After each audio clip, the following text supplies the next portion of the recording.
La semana pasada, si recordáis, vimos que los 120 estaban reunidos esperando para recibir la promesa del Espíritu Santo. Y vimos que de repente, cuando estaban orando, después de 10 días, cuando estaban llorando, de pronto vino como un viento recio. Vino como un viento recio que hizo temblar todo aquel lugar, toda aquella casa donde estaban este grupo de hermanos y hermanas que estaban orando. Y vimos que la figura del viento es una figura que la Biblia también la relaciona con el Espíritu Santo, es un símbolo también, un tipo del Espíritu Santo. Y nos acercamos, si recordáis, al capítulo 37 de Ezequiel. Y vimos que Ezequiel recibe una visión de Dios, y en esa visión de Dios se encuentra, hay un valle de huesos secos. Y vimos que el Espíritu Santo vino sobre ese valle de huesos secos y les dio vida, les dio vida. Y vimos que realmente eso es lo que hace el Espíritu Santo, el poder del Espíritu Santo. El Espíritu Santo, una de las cosas que proporciona, una de las cosas que hace es que nos da vida. Pero es interesante porque en el libro de los Hechos no solamente aparece este símbolo del viento relacionado con el Espíritu Santo, sino que aparece otro símbolo también. Capítulo 2 de Hechos, versículo, vamos a leer del 1 al 3. Hechos capítulo 2, versículo 1 al 3. Cuando llegó el día de Pentecostés estaban todos unánimes juntos. Y de repente vino del cielo un estruendo como de un viento recio que soplaba, el cual llenó toda la casa donde estaban sentados. Y fijaos lo que dice ahora. Y se les aparecieron lenguas repartidas como de fuego, asentándose sobre cada uno de ellos.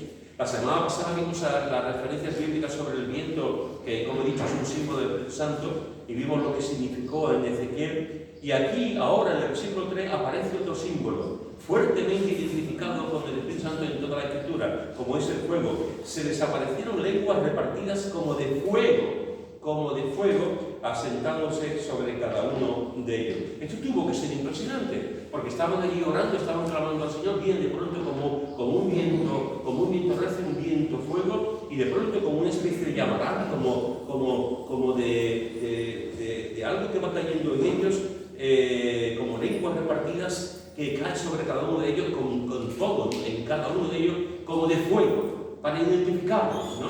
Y de esta forma viene el Espíritu Santo manifestado en viento y manifestado en fuego en esos 120 hermanos que se juntaron para orar. El fuego en la Biblia siempre está relacionado, o en la mayoría de las ocasiones, no siempre, pero en la mayoría de las ocasiones, el fuego está relacionado con el Espíritu Santo. En Mateo, en el capítulo 3, versículo 11, Mateo, capítulo 3, versículo 11, fijaros lo que dice Juan el Bautista.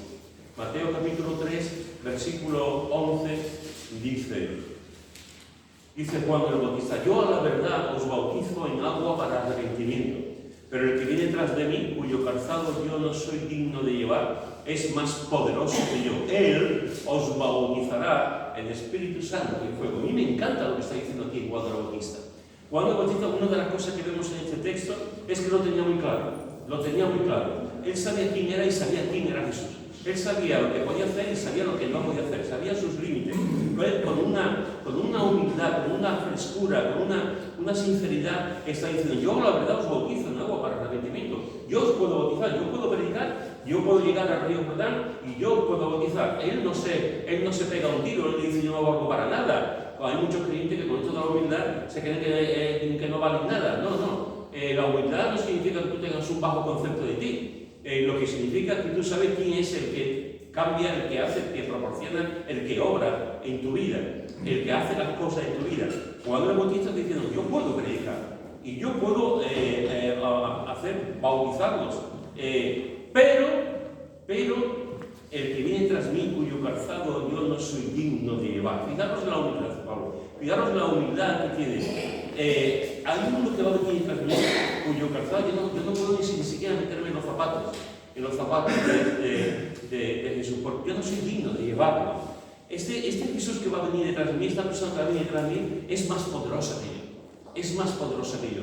Juan el Bautista, y aquellos que conocéis la vida de Juan el Bautista, podéis ver que Juan el Bautista tuvo un éxito enorme en su ministerio. Venían de todas partes, venían a escucharlo y muchos eran bautizados. Juan el Bautista era un hombre poderoso en la palabra, era un hombre poderoso a la hora de hecho, se le tenía miedo.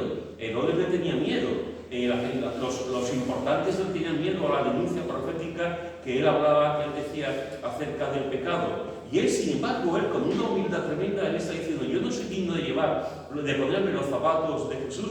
Jesús es más poderoso que yo. Y fijaros que dice: y él os bautizará en Espíritu Santo y fuego. Yo os puedo bautizar en agua, pero yo no os puedo bautizar en el Espíritu Santo y no puedo daros fuego, no puedo bautizar, no puedo proporcionar fuego en vuestras almas. Pero este que viene detrás de mí, sí, no solamente va a predicar el arrepentimiento, sino va a predicar un evangelio de fuego, y que vayan a ser bautizados con el Espíritu Santo. El mismo Juan el Bautista era un hombre de fuego. Dice en el capítulo 5, él no solamente habla del fuego de Jesús, sino que él mismo era un hombre de fuego. Juan capítulo 5, versículo 35, nos dice lo siguiente. Juan 5, versículo 35, dice así: él, y está hablando Jesús, él era antorcha que ardía y alumbraba. Y Jesús está diciendo que Juan el Bautista era una antorcha que ardía y alumbraba. Juan el Bautista está diciendo que vendrá uno detrás de él que va a bautizar en fuego, en el Espíritu y en fuego. Y el propio Jesús reconoce, tiempo después, el propio Jesús dice que Juan el Bautista era una antorcha que ardía y alumbraba. Y si tú te vas a la Biblia, tú podrás ver que había otro hombre, hay muchos hombres, pero había otro hombre que también era un hombre de fuego igual que Juan el Bautista. Venid conmigo a Jeremías, capítulo 20, Jeremías capítulo 20, versículos 7 al 9. Y dice así: me sedujiste, oh Jehová, y fui seducido. Más fuerte fuiste que yo, y me venciste. Cada día he sido escarnecido, cada cual se burla de mí. Porque cuántas veces hablo, doy voces, grito, violencia y destrucción, porque la palabra de Jehová me ha sido para afrenta y escarnio cada día. Y dije: no me acordaré más de él, ni hablaré más en su nombre. No obstante, había en mi corazón como un fuego ardiente metido en mis huesos. Traté de sufrirlo y no pude. Llega un momento en que Jeremías dice: Señor, ya no puedo más. Señor, se acabó ya. Señor, me voy a ir al paro. Señor, no, jubílame ya. Señor, yo no quiero continuar. Estoy cansado de continuar, estoy cansado de predicar, estoy cansado de llamar al arrepentimiento, estoy cansado de ser portavoz tuyo, pero la gente no hace caso, Señor. La gente no presta atención. Al revés, se enfadan conmigo, soy de escarnio para ellos, me afrentan. Yo no quiero acordarme más, yo no quiero hacer cosas más para el Señor. Ya está bien. Y eso es lo que hace en su humanidad. Como hombre, en ese momento él dice: Señor, ya no puedo, no quiero continuar. Pero en mi corazón había un fuego. En mi corazón había un fuego ardiente metido en mis huesos. Yo me enfadé, yo no quise, Señor, yo no quise continuar, yo no quiero continuar, yo estoy ya desesperado. ¿Por qué me has llamado a tu ministerio? Porque no encuentro ningún consejo, no encuentro nada. No quiero continuar, Señor. Pero tenía un fuego ardiente en mis huesos. Yo traté de sufrirlo, yo traté de no seguirlo, yo traté de pararme, pero no pude. Y tenía que continuar porque tenía un fuego en su interior. ¿Cuántas veces, hermanos y hermanas, puede ocurrir en nuestra vida que llega un momento en que nos paramos? Estamos en la maratón, en los caminos del Señor, estamos corriendo, estamos llegando a la meta. Y la meta se va aproximando, vamos pasando años y se aproxima, vamos corriendo. Hay un momento en nuestra vida que nos desalentamos. Hay un momento en nuestra vida que nos desanimamos. Hay un momento en nuestra vida que no entendemos las cosas que están ocurriendo. Hay un momento en nuestra vida que los propios creyentes nos ponen zancadillas. Hay un momento en nuestra vida que no entendemos las cosas, el porqué, el cómo de las cosas que están pasando. Y nos paramos y decimos: Señor, tú me llamaste para servirte. Tú me dices en tu palabra que tú me das gozo. Tú me dices en tu palabra que yo tengo poder. Tú me dices en tu palabra que cualquier cosa que te pida tú me lo vas a dar. Y Señor, estoy cansado. Estoy cansado, Señor, no quiero continuar, nada más que sufro, nada más que me critican, nada más que hay momentos de malos en mi vida, que te desanimas y te quieres tirar al suelo, no quieres continuar la carrera, no quieres continuar esa carrera que nada más que hay obstáculos y obstáculos y obstáculos. Y hay un momento en que te sientas o te tiras al suelo y dices: Señor, se acabó. Y de pronto dices tú: y ahí como un fuego en tu interior, que sin tú pretenderlo, te vuelves a levantar, vuelves a mirar hacia la meta, ves la cantidad de personas que no tienen a Cristo, ves las necesidades de la iglesia y dices, Señor, continúo adelante, sigo adelante, porque tienes el fuego del Espíritu Santo, porque tienes el fuego de Dios en tu interior. Juan el Bautista era un hombre de fuego, Jeremías fue un hombre de fuego, y muchas veces, hermanos, podemos pensar que los hombres y las mujeres de fuego, como he dicho antes, no tienen ningún problema, ninguna dificultad. El caso de Jeremías no es así. El caso de Jeremías fue un hombre que tuvo muchísimas dificultades, muchísimos problemas. Jeremías fue un hombre que sufrió mucho, a pesar de que fue un hombre de fuego. Mira lo que dice en el capítulo 15, versículo 15 al 18. Capítulo 15, versículo 15 al 18. Tú lo sabes, oh Jehová. Acuérdate de mí y visítame y véngame de mis enemigos. No me reproches en la prolongación de tu enojo. Sabes que por amor de ti sufro afrenta. Fueron halladas tus palabras y yo las comí, y tu palabra me fue por gozo y por alegría de mi corazón, porque tu nombre se invocó sobre mí, oh Jehová, Dios de los ejércitos. No me senté en compañía de burladores, ni me engañé a causa de tu profecía. Me senté solo, porque me llenaste de indignación. Fijaros que Jeremías está diciendo aquí que está sufriendo. Fue un hombre de sufrimiento. Él sabía lo que era sufrir. Sabes que por amor de ti sufro afrenta. Versículo 15. Después dice en el versículo 17, me senté solo. No tenía nadie, estaba completamente solo. Me llenaste de indignación. Versículo 18, ¿por qué fue perpetuo mi dolor? Y mi herida desahuciada no admitió curación. Es decir, Jeremías fue un hombre de fuego, pero eso no quitaba que los hombres de fuego no pasen por momentos de sufrimiento. Él sufrió mucho en la obra de Dios. Él sufrió muchísimo por ese llamamiento que Dios le dio cuando era un jovencillo. Un hombre que tenía el celo de Dios, que tenía hambre de Dios, que tenía el fuego del Espíritu Santo, pero un hombre que sufrió mucho. Me recuerda al apóstol Pablo también, de otra manera. Pero el apóstol Pablo, si tú ves las cosas que le pasaron al apóstol Pablo, muchas veces pensamos en el apóstol Pablo como el gran apóstol, el gran predicador, el gran escritor del Nuevo Testamento, el hombre que cimentó lo que conocemos como la teología, el hombre que levantó iglesias, que formó equipos, que creían, que predicó en muchísimos sitios, el gran misionero por antonomasia, etcétera, etcétera. Pero nos olvidamos de la parte, vemos la luna, la parte clara, la parte visible de la luna, pero no vemos la parte oscura de la luna. Y Pablo vivió mucha parte oscura. Pablo vivió sufrimientos, tormentos, latigazos, cárceles, amenazas de muerte. En varias ocasiones se pensaba que había muerto. Le tiraron piedras, intentaron acabar con su vida, le criticaron fuera de la iglesia y dentro de la iglesia, lo acusaron de hereje, lo acusaron de todo. O sea, Pablo tuvo un sufrimiento enorme y era un hombre de fuego.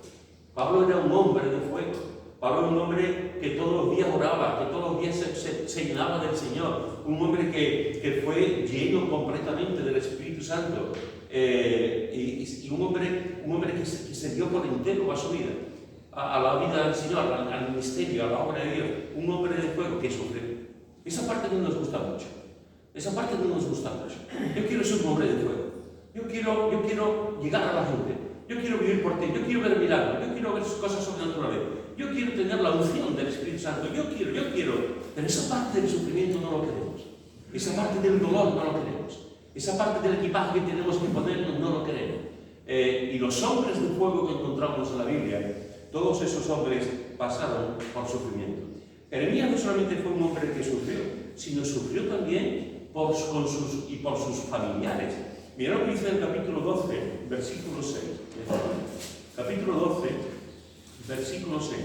Porque aún tus hermanos y la casa de tu padre, aún ellos se levantaron contra ti, aún ellos dieron grito en pos de ti. Fijaos que Jeremías está diciendo aquí que sus propios hermanos, la casa de su padre, se levantaron contra él y dieron gritos en pos de él. Es decir, no solamente tuvo una persecución, un sufrimiento por parte de las autoridades, por parte de la sociedad, por parte de los que mandaban, sino también con sus propios familiares. Sus propios familiares fueron objeto para él fue oprobio, le hicieron sufrir su propia familia. La familia está para animarte, la familia está para hacerte mejor, La familia está para darte la mano y levantarte. La familia está para llegar juntos, abrazarnos, besarnos, amarnos y decir, aquí estamos para ayudarte en todo lo que podamos, para sacar lo mejor. Somos familia, no somos otro grupo, que nos queremos y estamos juntos. Si tú te caes, yo te animo. Si yo me caigo, tú me levantas. Cuando nadie confía en ti, la familia confía en ti. Cuando la gente te desprecia, la familia te da ánimo. Estamos así en la familia, debes así en la familia. Pero la familia de Jeremías fue una familia que sus hermanos, la casa de su padre, se levantaron contra él y dieron gritos en pos de ti. Sufrió por sus familiares. ¿Sabéis, hermanos y hermanas? Grandes hombres de fuego, grandes mujeres de fuego en la historia de la Iglesia han sufrido persecución por su propia familia. Han sufrido persecución por su propia familia. El mismo Jesús, su familia no creía en él.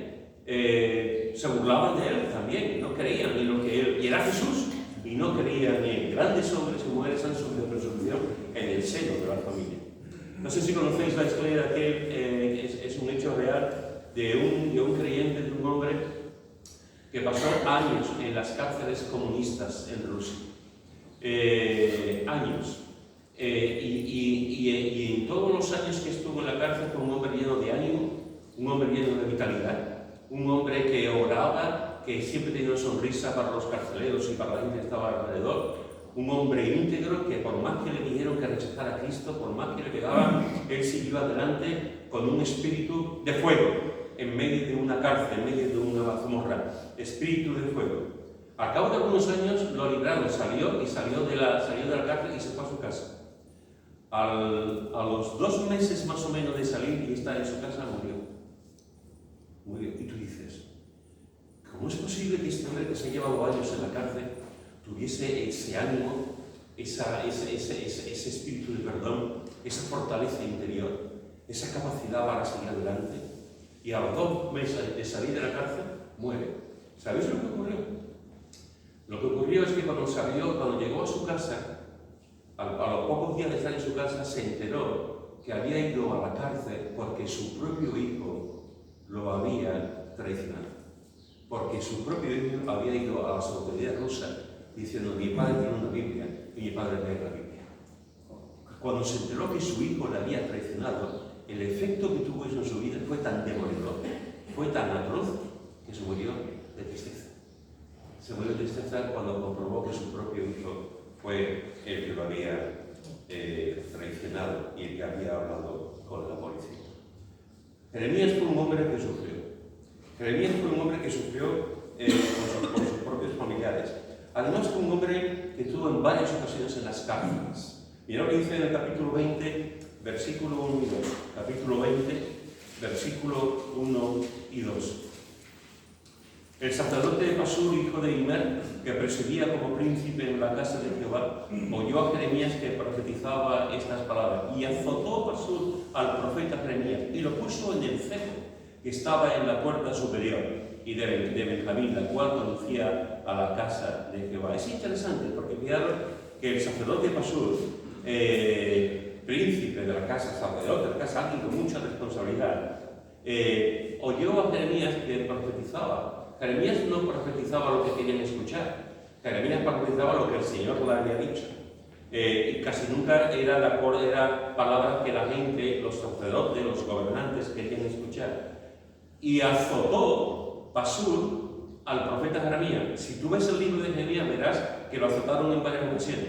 Y además dice que lo pusieron en el cepo. Y si tú lees el libro de Jeremías, podrás ver que Jeremías estuvo, no una, ni dos, ni tres, estuvo varias veces en las cárceles, con cepo en las piernas, a veces con un sitio que estaba lleno de barro, estaba ahí metido. Es decir, era increíble, lo tenían que sacar con una cuerda. En varias ocasiones estuvo metido en la cárcel, y no son las cárceles de hoy en día, en cárceles, en sitios repugnantes, y él vivió la cárcel en su propia vida.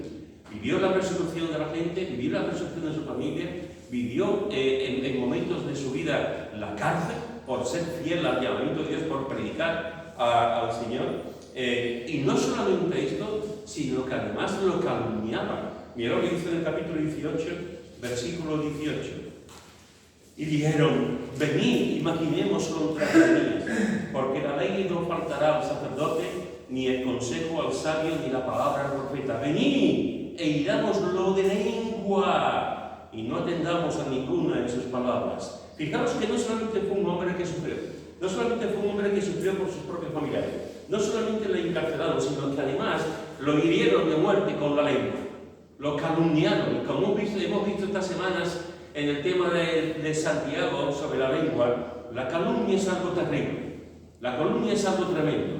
Tú puedes matar el prestigio, el testimonio de una persona. Lo que tenemos somos lo que somos, hermano. Tenemos nuestro... tú le quitas la dignidad a una persona, le robas la dignidad a una persona. Estamos hechos a la imagen y semejanza de Dios. Y tú calumnias a una persona y esa persona le estás quitando de alguna forma la vida, el prestigio que tiene, la honradez que tiene, la integridad que pueda tener. Se lo estás quitando porque estamos calumniando. Ya Jeremías lo calumniaba. Y es interesante como el texto bíblico dice, venid, y es muy importante lo que está diciendo, porque no dice, hermanos, o sea, amigos, venid y vamos a ir a Jeremías con la espada. Pues si dijese la espada, vamos a ir a Jeremías con la latigazo. Si dijese el latigazo, porque lo hicieron en varias ocasiones, como hemos visto, pero es que aquí dice, vamos a herirle con la lengua. Vamos a calumniarlo, vamos a decirle esto, y que todo el mundo piense que este profeta, que este hombre que se cree mejor que nosotros, que nos dice las cosas, pero tenemos otros profetas, tenemos otra gente que nos dice las cosas que queremos. Vamos a ayudar a gente, pero a este, que nada más que se cree yo, que nada más que dice cosas malas, vamos a calumniarlo, vamos a matarlo con la lengua. Vamos a decirle cosas de su familia, de él, de su integridad, etcétera, etcétera, etcétera. Vamos a calumniarlo, vamos a herirlo con la lengua. Cuando tú hieres a alguien con la lengua, tú no eres consciente de que lo estás apuñalando. Si no, no lo haríamos. Estamos matando el testimonio de esa persona. Así que fijaros que Jeremías fue un hombre que vivió todo esto. Pasó un hombre de fuego, pero que pasó por el sufrimiento, que pasó por la persecución, que pasó por la cárcel, que pasó por la calumnia. Y a pesar de todo esto, pudo resistir. ¿Por qué pudo resistir? Señor, no puedo más, pero había en mí como un fuego ardiente. Había en mí como un fuego. Era un hombre de fuego, por eso pudo resistir. Porque era un hombre que tenía el espíritu en su vida, un hombre de fuego. Algunos de ustedes no habéis escuchado posiblemente a David Brainerd. David Brainerd fue un misionero americano en el siglo XVII, siglo XVIII, un misionero americano que predicó a algunas de las tribus indias de América del Norte. Este hombre murió muy joven, David Brainerd murió muy joven. Él cogía su caballo e iba a algunas de las tribus indias y les predicaba. Yo he leído, creo que lo tengo en casa todavía, un libro sobre es como una especie de memoria, de devocional todos los días, donde él cuenta las cosas que pasaban de diario, que pasaban en su vida. Y una de las oraciones que David Brainerd levantaba, que decía al Señor, el Señor en su oración decía, que yo pueda ser fuego abrasador al servicio de mi Señor. Que yo pueda ser fuego abrasador al servicio de mi Señor. Imaginaros a un joven con 20 años, con 21 años, murió, creo recordar que murió con 24 o 25, y que él iba a las tribus americanas, a los indios americanos, iba en su caballo, muchas veces dormía en la naturaleza, se tiraba en el suelo a dormir, llegaba allí aprendió el idioma de los indios y predicaba a Cristo. Se puso enfermo, murió muy joven, como he dicho antes, y en el diario que él tiene, levanta el alma. Cuando tú lees el diario de David Brainerd, te da fuego del alma. Él hace muchas oraciones y él se preocupaba, quería mucho a esos indios americanos, hasta tal punto que podía decir que yo sea fuego abrasador, que yo sea fuego abrasador, que yo sea fuego abrasador al servicio del Señor. David Brainerd. Benjamin Franklin, que ha pasado a la historia por muchos motivos, pero no ha pasado a la historia precisamente por ser un creyente como entendemos la Biblia.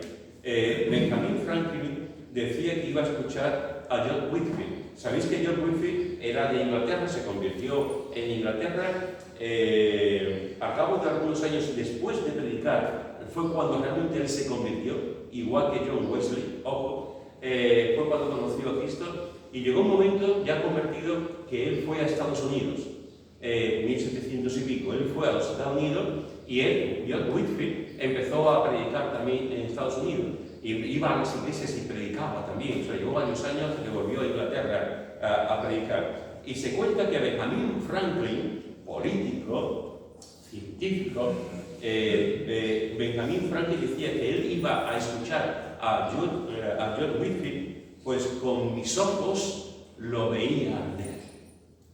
Con mis ojos lo veía arder. Y él iba a la iglesia, se sentaba en la iglesia, John Whitefield predicaba y él veía a John Whitefield como una hoguera. El hombre predicando como fuego. Por eso él iba a la iglesia a escucharlo predicar. Porque con mis ojos yo lo veía arder. Spurgeon decía, necesitamos hombres al rojo vivo, hombres que tengan fuego en su interior, hombres a los cuales nos podemos acercar. Es imposible acercarnos sin sentir que su corazón se calienta. Necesitamos hombres que tengan el corazón te caliente y que cuando te acercas, tú mismo te incendias, tú mismo te calientas con el fuego que tiene. Si nos vamos a Romanos, al capítulo 12 de Romanos, versículo 11. Romanos, capítulo 12, versículo 11, dice así. Romanos 12, versículo 11. Dice, en lo que requiere diligencia, no perezosos, fervientes en espíritu, sirviendo al Señor. Me encanta ese texto. Fijaros que dice, fervientes en espíritu. La idea griega, cuando se expresa esta frase de fervientes en espíritu, la idea es de una olla hirviendo. De una olla hirviendo. Tú tienes una olla, tienes el agua fría, y tú pones el fuego y poco a poco la olla se va calentando hasta que el agua hierve. Pues esta es la idea que está diciendo aquí el apóstol Pablo. Nosotros como creyentes debemos ser ollas hirviendo. Ollas hirviendo. No debemos ser agua fría. No debemos ser fuego que se apaga. Tenemos que tener fuego, tenemos que tener ollas hirviendo, tenemos que ser hombres y mujeres con un corazón ferviente, con un fuego abrasador, que se nos vea arder por la obra del Espíritu Santo en nuestra vida. ¿Cómo podemos conseguir esto? ¿Cómo podemos ser ollas hirviendo? Pues el mismo texto lo dice, gozosos en la esperanza, en lo que requiere diligencia, no perezosos, fervientes en espíritu, sirviendo al Señor. Dime tú que tú tienes un fuego del Espíritu Santo, dime que tú eres un hombre o una mujer de fuego, y sin embargo eres perezoso, te diré que no. Te diré que no. Los hombres y mujeres que están llenos, que tienen el fuego de Dios, son los primeros en decir, aquí está la línea de salida. Cuando yo cuente una y tire la pistola, salimos 1, 2, 3, ¡pam! Esos son los hombres diligentes, esos son los hombres que siguen adelante. Si tú dices que tienes el fuego del Espíritu Santo y no haces nada en la obra de Dios, no sirves, te quedas tranquilo sin que tu corazón se compunga y tenga tristeza por la situación del mundo, a veces por la situación de la propia iglesia.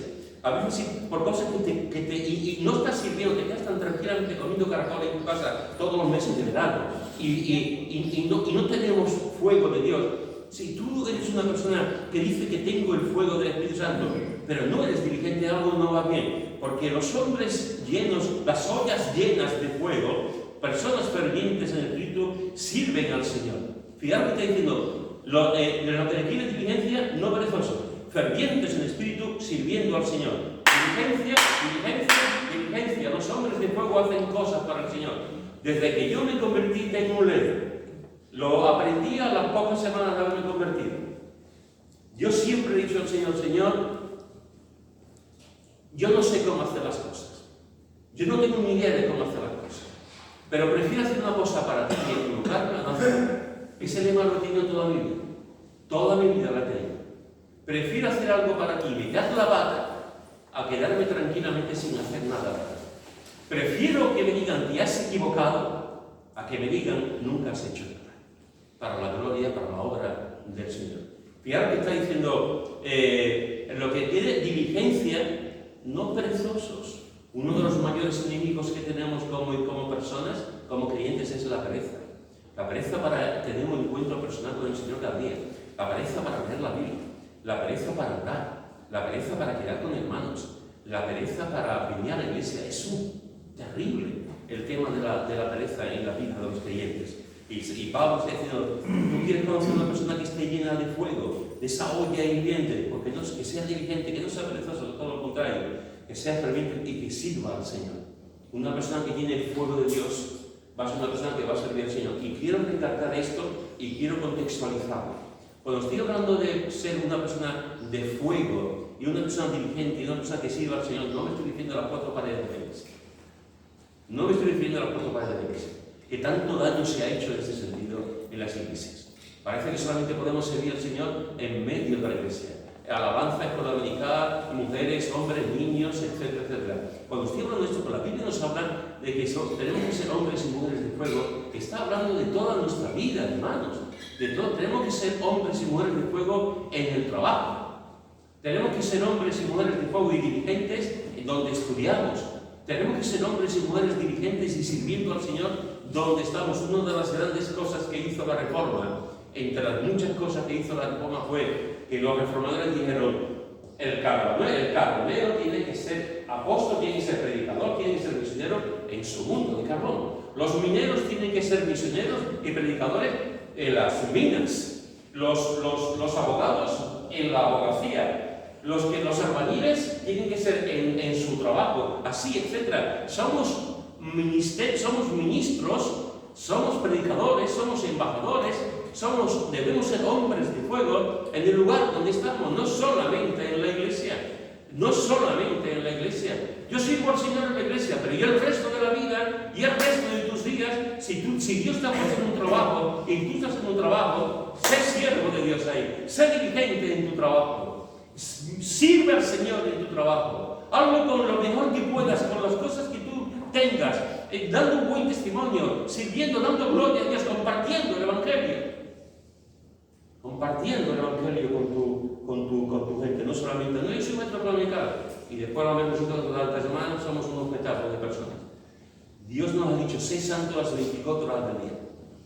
Sé santo, sé luz y sal donde tú estés, en el lugar donde tú estés. Sé hombre y mujer de fuego, sé diligente y sirve al Señor. Fervientes en el Espíritu, fervientes en el Espíritu. Una olla hirviendo que debe ser nuestra vida. Apolo, si tú recuerdas en Hechos capítulo 18, Apolo era un joven que tenía muchas cualidades. Apolo era un joven que un día va y está predicando de una manera tan efectiva, tan clara, que hay un matrimonio aquí de Priscila que se quedan mirando y dicen, chaval, ¿cómo predica este hombre? ¿Cómo enseña este hombre? Y ellos quedaron pasmados con la facilidad que tenía Apolo de predicar. Pero Apolo no acababa de entender todo. Apolo venía de otro contexto, no acababa de aprender realmente quién era Cristo, necesitaba saber de verdad quién era Cristo. Y este matrimonio hace una labor de discipulado con él. Este matrimonio lo coge aparte y le enseña claramente lo que es el Evangelio, quién es Cristo, la obra de Cristo en su vida. Y Apolo dice el texto bíblico que era un hombre de espíritu fervoroso. Si antes ya era un hombre fervoroso, el momento que tiene una clara percepción de quién es Cristo, la obra de Cristo, este hombre se convierte en un hombre de espíritu fervoroso. Literalmente es de espíritu ardiente. Yo no me imagino a Apolo un domingo por la mañana en Nueva Vida y le dice, hermanos, tenemos que andar en el poder del Espíritu Santo.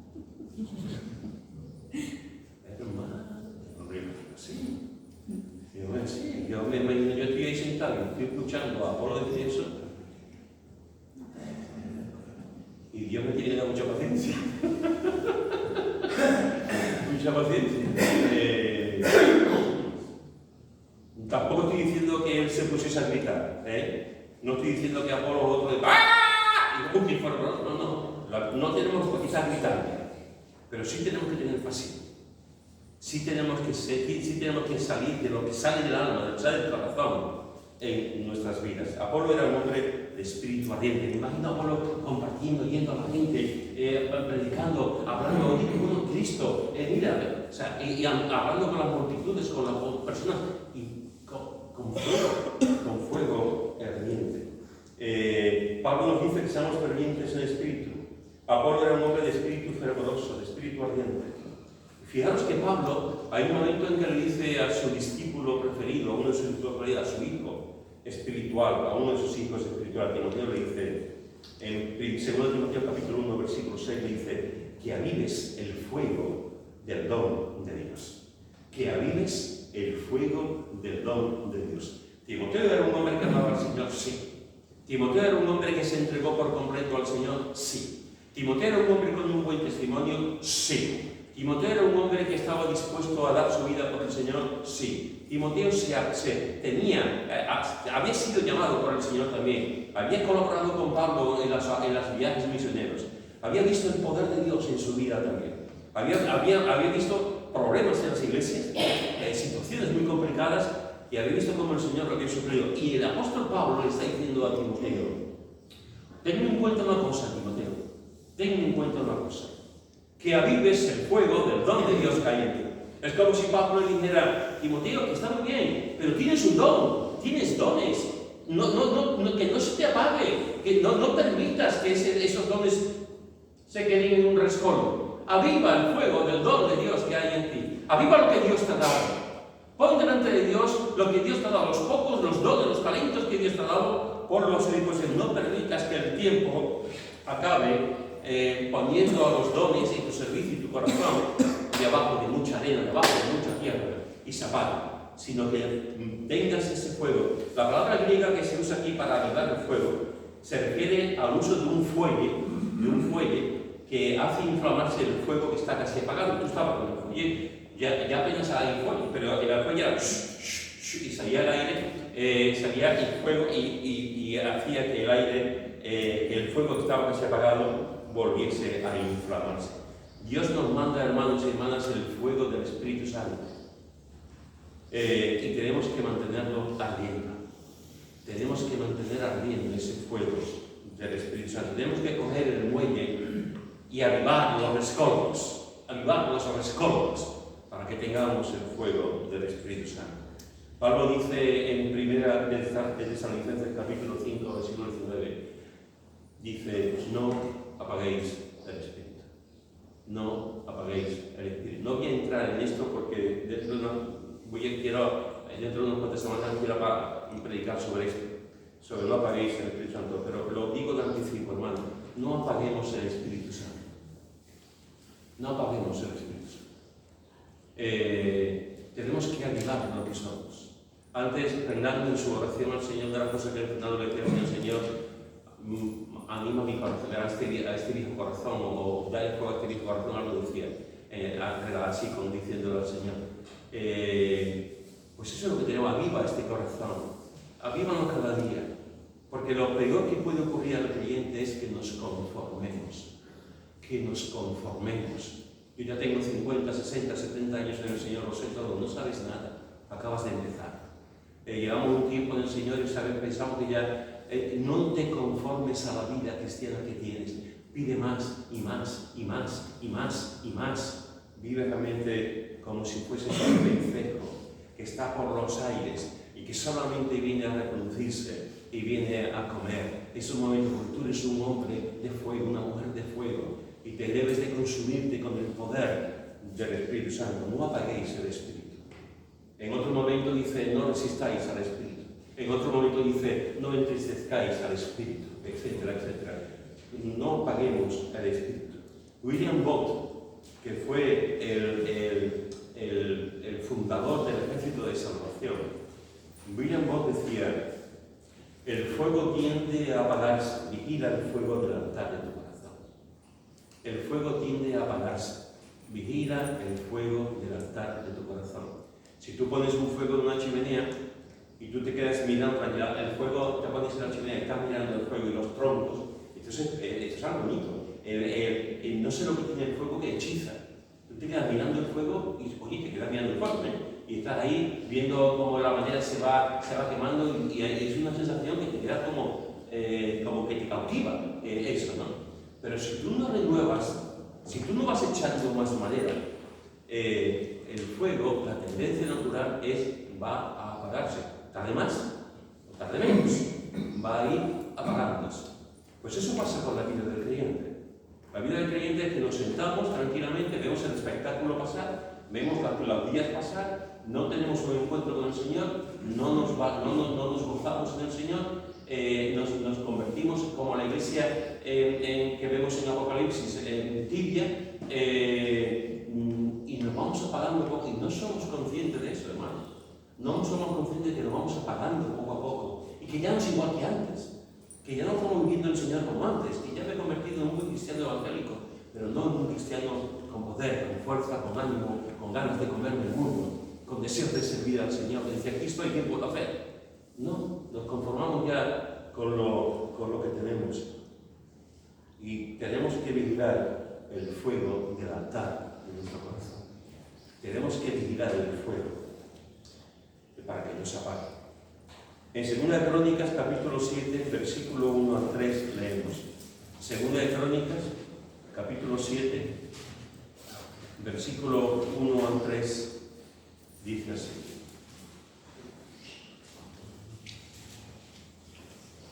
Cuando Salomón acabó de orar, descendió fuego de los cielos y consumió el holocausto y las víctimas, y la gloria de Jehová llenó la casa.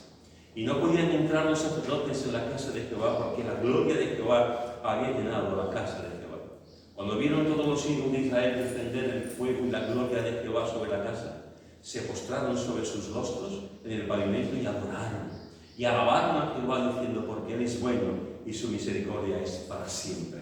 Fijaros que después de orar Salomón, dedicando el templo que había construido, y dice, cuando acabó de orar, me encanta, porque no fue haciendo otra cosa.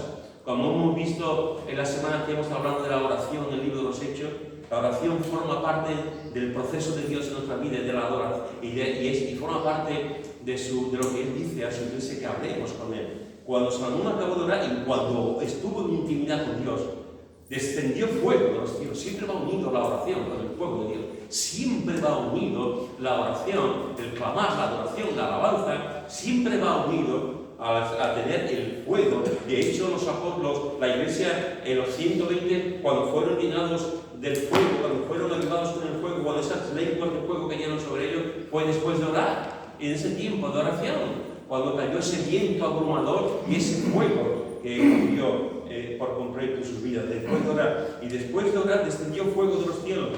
¿Recordáis aquel momento? Claro que lo recuerdas porque tienes buena memoria. ¿Recordáis aquel momento donde estaba Elías desafiando a los falsos profetas de Baal y de Asera? Y Elías decía, manda fuego, manda fuego, manda fuego. Y Dios escuchó la oración de Elías. Aquí estaban los profetas bailando con sus plegarias, con sus cosas. Y el Señor escuchó la voz de Elías, manda fuego, y vino el fuego de Dios. Y quemó aquel holocausto que se hizo. Vino el fuego de Dios con la oración de un hombre que estaba lleno de fuego. Con la oración de un hombre que creía absolutamente en la voluntad y que Dios respondía a sus oraciones. Y un montón de cientos de falsos profetas clamando a sus dioses. Y no vino el fuego de Dios, vino el fuego de Dios cuando Elías estaba orando. Igual que aquí, cuando Salomón acabó de orar, descendió fuego de los cielos y consumió el holocausto y las víctimas. Y fíjate lo que ocurre, está orando, viene el fuego de Dios y de pronto la gloria de Jehová llenó la casa. La gloria de Jehová llenó la casa. Y no podían entrar los sacerdotes en la casa de Jehová porque la gloria de Jehová había llenado la casa de Jehová. ¿Y qué ocurrió después de esto? Cuando vieron todos los hijos de Israel descender el fuego y la gloria de Jehová sobre la casa, se postraron sobre sus rostros en el pavimento y adoraron y alabaron. Oración, fuego, adoración. La gloria de Dios. La gloria de Dios se manifestó allí. Y como consecuencia de esa gloria de Dios, adoraron. Alabaron al Señor. Una de las cosas, uno de los motivos más importantes para venir a la ese, hermano. Precisamente es ese. Venimos a la iglesia para adorar al Señor.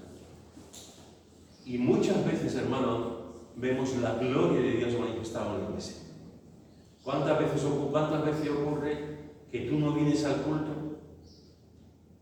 Durante la semana le preguntas a alguien, ¿qué pasó el domingo? ¿Qué ocurrió el domingo? Y esa persona te dice, oh, el domingo fue impresionante. El domingo era alabanza, esto, lo otro, y te dices tú, ¿cachis nada? Que no fui este domingo. ¿Cuántas veces venimos al culto y Dios nos habla? Y nos lo perdemos cuando no vamos. Nos perdemos la obra de Dios, el poder del Espíritu Santo cuando nos quedamos tranquilamente en casa. Aquí están orando, viene el fuego de Dios y están ahí orando y adoraron al Señor. Manda fuego, Señor. Manda fuego.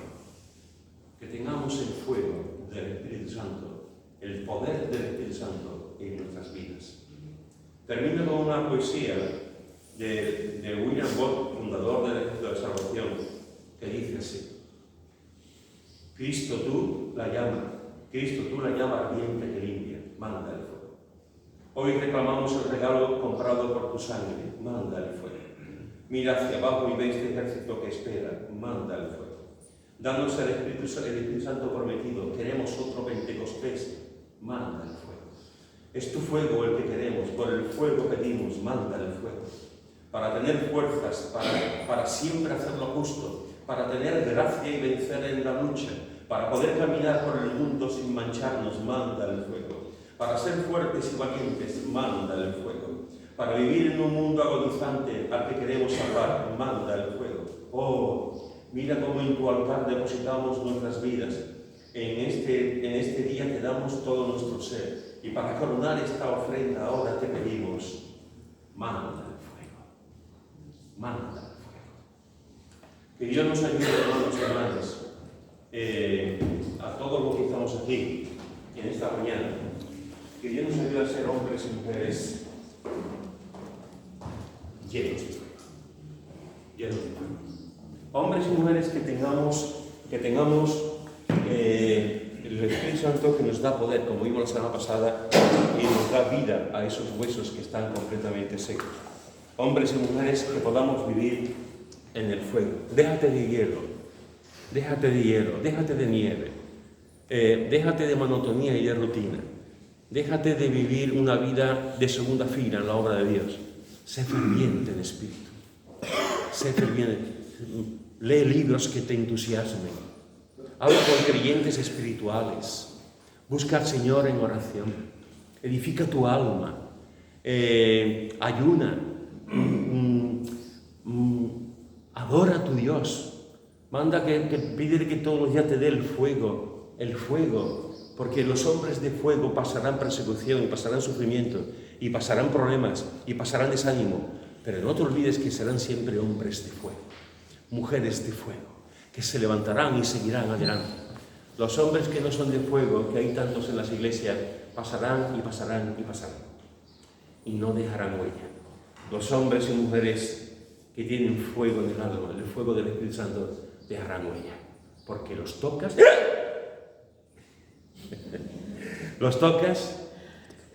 y te quemas. Entiéndeme, no vas a tocar a una persona que te va a quemar, pero tú mismo vas a tocar a una persona y decir, esta persona tiene algo. Esta persona es... Yo me quiero juntar con la gente de fuego. Yo me quiero juntar con la gente que van a sacar, que yo quiero imitarlos, yo quiero vivir como ellos, yo quiero ser un hombre así. Yo no quiero juntarme con gente que no me van a ofrecer nada, gente que me van a desanimar, que no tienen amor por la iglesia, que no tienen amor por la palabra. Yo quiero hombres y mujeres que cuando yo me acerque digan, yo quiero ser como Apolos, yo quiero ser como Pablo, yo quiero ser como Juan el Bautista, yo quiero ser como Jeremías, yo quiero ser como Elías, yo quiero ser como Jesús. Hombres de fuego. Jesús vino a bautizarnos en fuego. Te animo en esta mañana a que seas hombre y mujer de fuego. Y me gustaría, es algo que yo normalmente los domingos no lo hago porque creo que el formato, pero hoy lo voy a hacer. Me gustaría, hermano, que podamos juntarnos en 3 grupos. No sé cuántos somos. 1, 2, 3, 4, 5, 6, 7, 8... ¿Cuánto? 22. ¿Ya habéis contado? 22, 5, 10, 15... Pues grupos de 5 y 2 grupos serán de 6. Grupos de 5 o de 6, y me gustaría que, yo sé que es incómodo los bancos, pero si nos podemos juntar en el banco, aunque para atrás y otros por delante, no hace falta moverlo, simplemente, sí. 3 grupos de 7. 3 grupos de 7, vale, gracias Pepe, se nota que tú que eres matemático, muy bien, gracias. 7. Pues que podamos orar, hermano, por el fuego. Por el fuego. Yo puedo decir, como siempre digo los domingos, vamos a despedir en oración, porque yo soy de los que creen que después de la predicación el pueblo tiene que hablar con Dios. Pero me gustaría que hoy lo hiciéramos y que en grupos de 7, 3 grupos de 7, que podamos juntarnos y orar por el fuego de Dios en nuestras vidas. Que podamos orar y pedir, Señor, dame fuego, y ayúdame a no ser un creyente sin fuego.